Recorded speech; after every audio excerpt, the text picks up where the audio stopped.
At my birthday dinner, my son stood up to give a toast. I waited with my heart full, ready to hear his words. Instead, he raised his glass and said, "To my wife's parents, for raising me right and helping me become the man I am today." Then he looked at me and added, "You understand, Mom." Everyone clapped.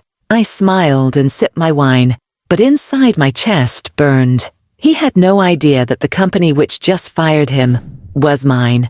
If you're enjoying this story, make sure to subscribe to the channel and tell me in the comments where you are watching from. My name is Eleanor Hayes, though most people simply call me Ellie. I am 58 years old, a widow, and the proud mother of my only son, Nathan. When my husband passed away, I was left with nothing but debts, a broken heart, and a young boy who needed me to be strong. I worked harder than I thought possible, building a company from the ground up. That company became successful, and today it is known across the city. But I never told Nathan it was mine. I wanted him to succeed without leaning on my name. I wanted him to believe he had earned his place in the world through his own choices, not through my sacrifices. He grew up believing I was simply comfortable, but not powerful. He thought his job at Hayes & Company came from his own merits, not realizing it was his mother who had created it all. When Nathan married Serena, I hoped for closeness. Serena was graceful, elegant, and came from a family that loved to display their wealth. Her parents, Robert and Grace Carter, were the type who measured people by the size of their homes and the labels on their clothes. From the start, they looked down on me. They treated me as though I were less important, less sophisticated, even though I could buy and sell everything they owned. Still, I said nothing, because I wanted peace for Nathan. Over time, Nathan began to drift toward them. He admired their lifestyle, their way of talking, their constant advice. I noticed the small shifts. He no longer asked me for guidance. He no longer remembered the struggles I faced to raise him.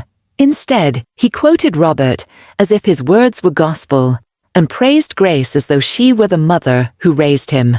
Each time my heart ached, but I stayed silent. My birthday dinner was supposed to be a night of love, a night when my son reminded me that I still mattered in his life.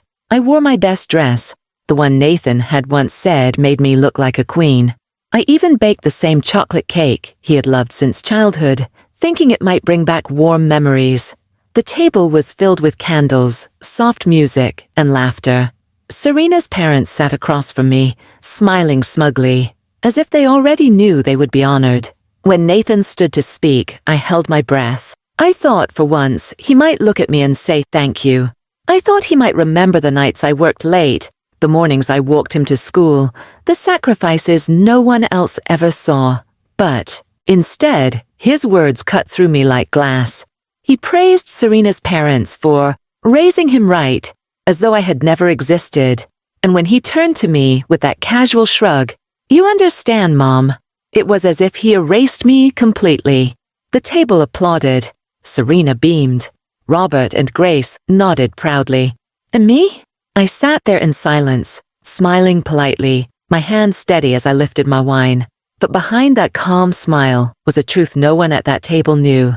The company Nathan had just been fired from was mine. I had signed the termination papers myself, and now, the son who ignored me, the daughter-in-law who dismissed me, and the in-laws who mocked me were all about to learn who I truly was. When the sound of clinking glasses and applause faded, I sat quietly, my smile still frozen in place. Inside, however, my heart ached in a way I cannot fully describe. It wasn't just that Nathan forgot me. It was that he erased me. He stood in front of family and friends, in front of people who knew me, and gave my place away to someone else. He called another couple the ones who raised him right, as though I had never sacrificed, never struggled, never held his hand through storms. I looked at him across the table. He was laughing with Serena, leaning toward her as though they were the king and queen of the evening. He didn't notice my silence.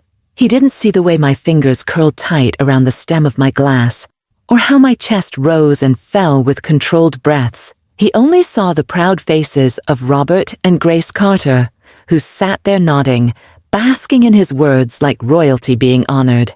Robert lifted his glass again, his voice booming. "Nathan, you've made us proud tonight."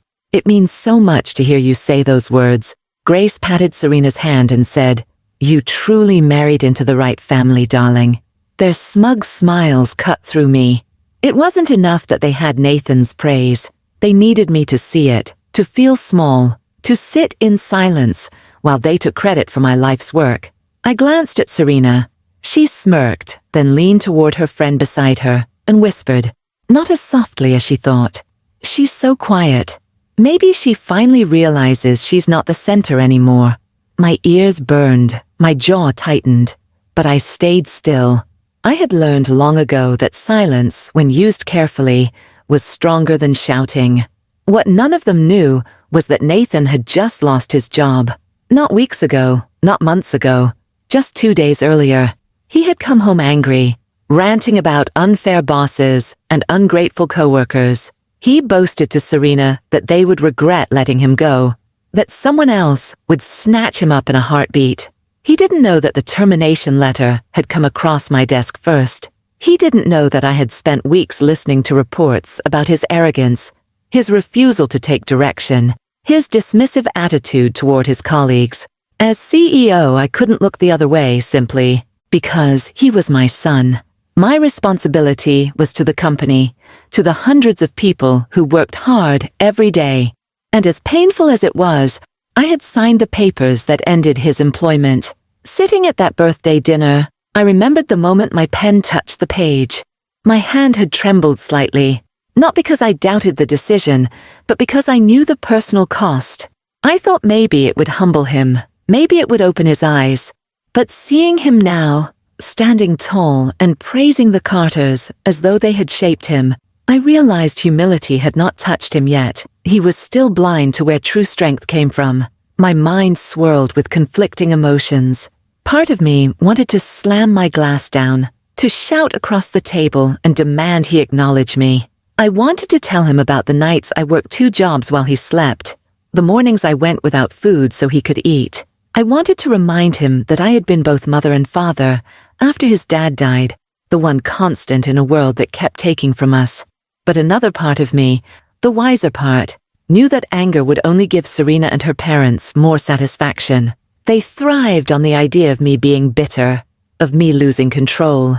So I smiled again, though my heart was heavy. I let them believe I was quiet because I had nothing to say. In truth, I had more power than anyone in that room. I simply chose not to use it yet. The time would come when the truth would spill out, not in rage, but in dignity. And when it did, they would never forget it. Nathan raised his glass once more, toasting again to Robert and Grace. He didn't even glance my way. My own son, the boy who once cried in my arms after scraping his knee, who once promised me he would always make me proud, now treated me like a shadow. I held back the tears that threatened to rise. Instead, I whispered silently to myself, "You'll learn soon enough, Nathan. You'll learn who really built the ground you're standing on." The rest of the dinner passed in a blur of chatter, laughter, and applause. I nodded politely, answered questions with calm, and let the Carters gloat. But inside me, a fire had begun to burn. I wasn't planning revenge. I wasn't planning a scene.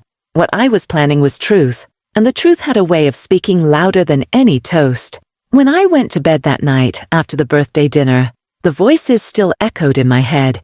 Nathan's toast, Robert's smug approval, Grace's satisfied smile, Serena's whisper about me fading into the background. It all looped over and over like a broken record.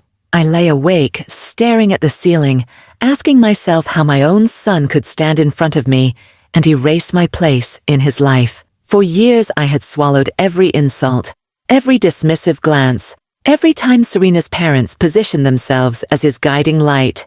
But that night, something changed in me. I realized silence had carried me this far, but silence was no longer enough. I didn't want revenge. I didn't want to humiliate Nathan in front of others, just to soothe my wounded pride. What I wanted was to open his eyes, to remind him of who I was, not by shouting, but by standing tall in truth. The very next morning, I walked into my office at Hayes & Company. The building carried my name, but Nathan had never truly connected it to me. To him, Hayes was just a coincidence, a familiar last name tied to a company where he thought he had earned his way by his own brilliance. As I stepped into my office, the polished wood desk, the family photo of him as a little boy on the corner, the shelves filled with years of hard-won achievements, I felt a surge of clarity. This wasn't just a company. This was my life's work, the empire I had built so he would never go hungry, never go without. I pulled out the file that held his termination records. His managers had documented everything. Missed deadlines, disrespect toward colleagues, a string of arrogant remarks that undermined teamwork. I remembered reading them the first time, hoping they weren't true. But one line from his supervisor struck me even harder than the rest. Nathan believes his family name entitles him to special treatment. That sentence stayed with me. It wasn't just about his job performance. It was about who he had become. That afternoon, I sat down with Richard, my trusted COO, and shared my thoughts. "Do you think firing him was the right decision?" I asked, even though I already knew the answer.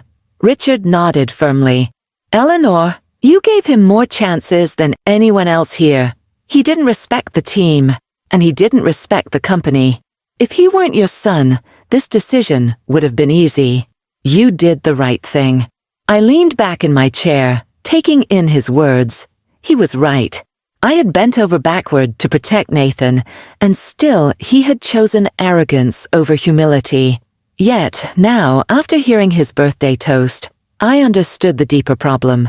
He wasn't just dismissing his colleagues, he was dismissing me. The decision became clear. At the next family gathering, when the Carters sat there smug and proud, when Nathan looked at me with that casual disregard, I would no longer stay silent. I wouldn't raise my voice, but I would reveal the truth that the company he thought had betrayed him was mine, that the very foundation of his career was built on the sacrifices he had chosen to ignore. I began preparing myself mentally for that moment. I imagined the scene, Robert puffing his chest, Grace smiling as if she owned the room, Serena basking in the glow of their supposed influence.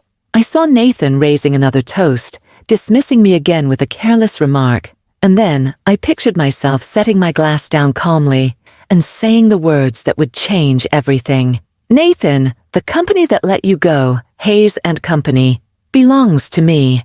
Just rehearsing those words in my mind made me breathe easier. Not because I wanted to shame him, but because I needed to reclaim my place. For too long, I had been painted as the quiet widow, the background figure. It was time my son, and everyone else, saw me for who I really was. In the days leading up to the next dinner, I carried myself differently. I felt taller, lighter, more certain. At work, my employees noticed the change. One of them said, "You look stronger this week, ma'am." They didn't know that strength had come from finally deciding to speak my truth. On the evening of the gathering, I dressed with care. Not extravagantly, but in a way that reflected quiet power. A deep navy dress, simple pearls, my hair neatly styled. As I looked at myself in the mirror, I no longer saw the woman who had been erased at her own birthday dinner. I saw a mother, a leader, and a woman who had built something no one could take away. I knew the moment was coming, and when it did, I would be ready. The next family dinner was hosted at Serena's parents' home. Their dining room was large and gleaming, with a polished table long enough to seat a dozen people. Silver candlesticks flickered in the center, and expensive china gleamed under the chandelier. Grace had decorated the room as if she were presenting a palace, not a home. Every detail screamed of wealth and status, and I knew it was deliberate. She wanted me to feel small. I arrived quietly, carrying a bottle of wine I knew no one would drink. Serena greeted me with a stiff smile, her voice sharp with politeness. "Eleanor, you made it." Robert shook my hand firmly, as though he were the man in charge of everything, and Grace brushed her lips against my cheek with a faintly patronizing, "Lovely to see you." Nathan was already at the table, his arm draped casually around Serena's chair, his laughter booming as though he were completely at ease. The meal began, and conversation flowed. Robert dominated the table, bragging about his latest business ventures. Grace chimed in with stories of Serena's childhood accomplishments, each one exaggerated until it sounded like a fairy tale.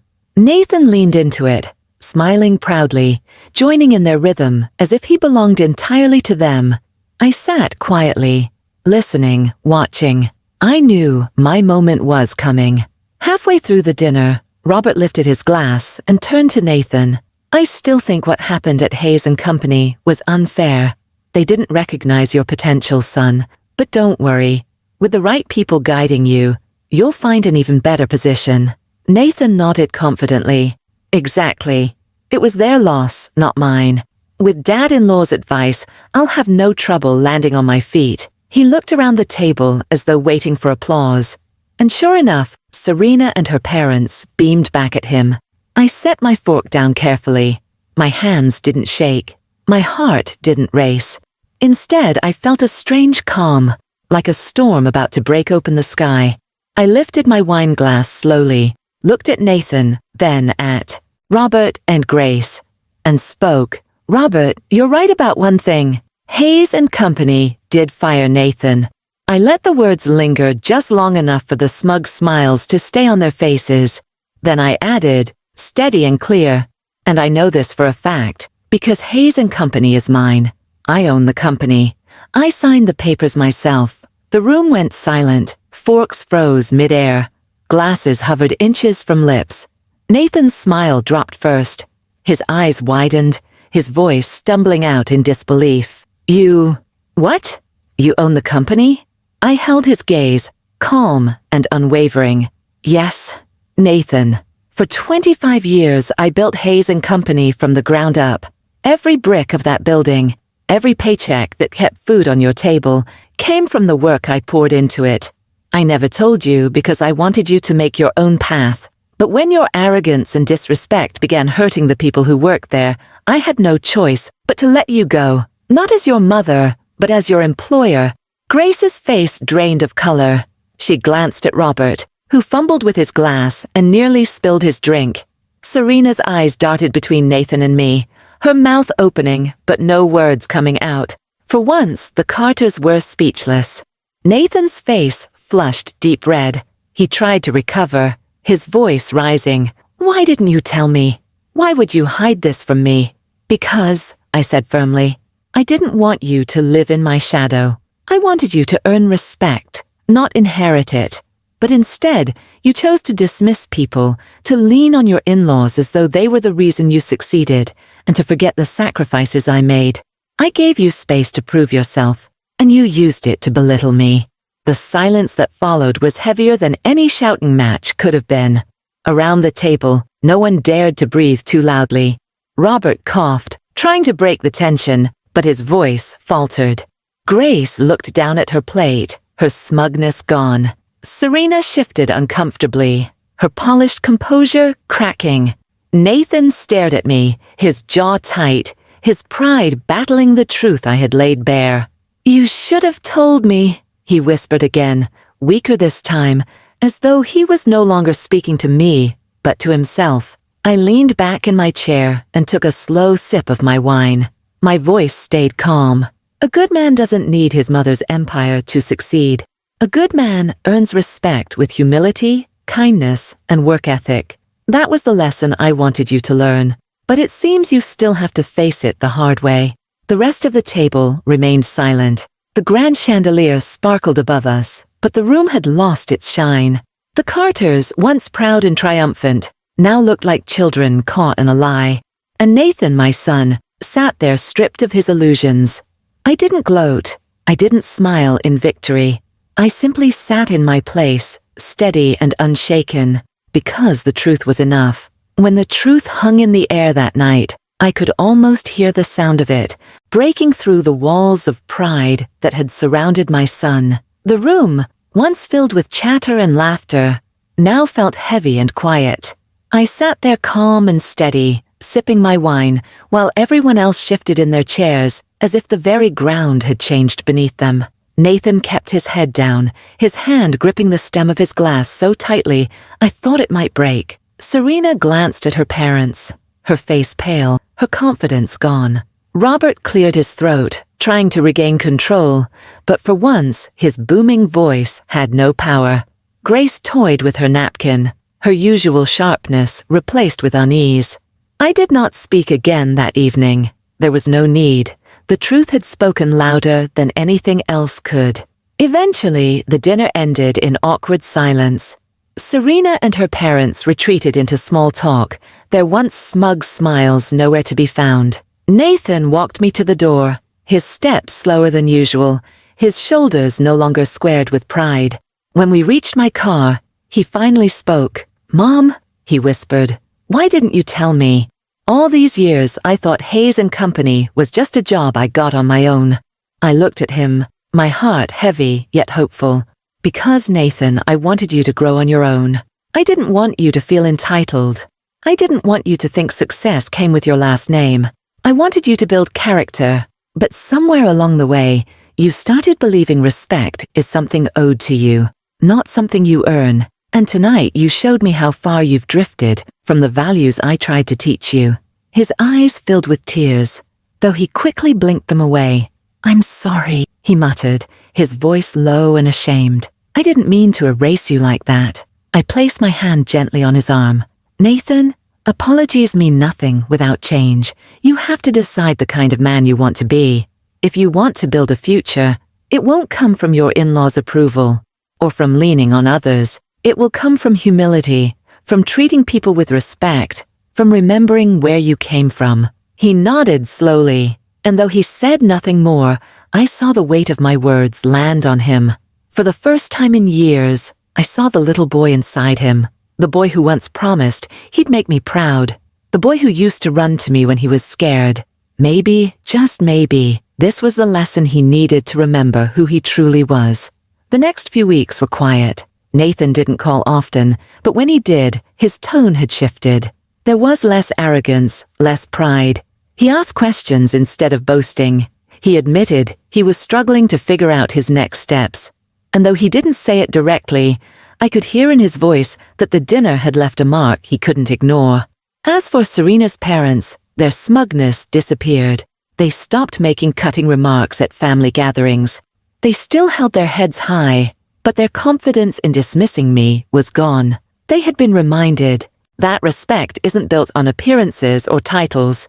It's built on truth. One afternoon, Nathan came to my office unexpectedly. He stood at the door, looking around the place he had once treated like just another workplace. His eyes lingered on the family photos, the awards, the walls lined with years of dedication. He finally turned to me and said, "Mom, I didn't realize. I didn't see how much you've done. I thought I was making my own way, but I was blind. You've carried so much, and I didn't even say thank you." Tears welled in my eyes, but I stayed strong. "Nathan," I told him, "the greatest thank you you can give me isn't words. It's becoming the man I know you can be. Not arrogant, not dismissive, just honest, hardworking, and humble. That's all I've ever wanted." For the first time in years, he hugged me with the same sincerity he had as a child. And in that moment, I knew that while he still had much to learn, the door was open for change.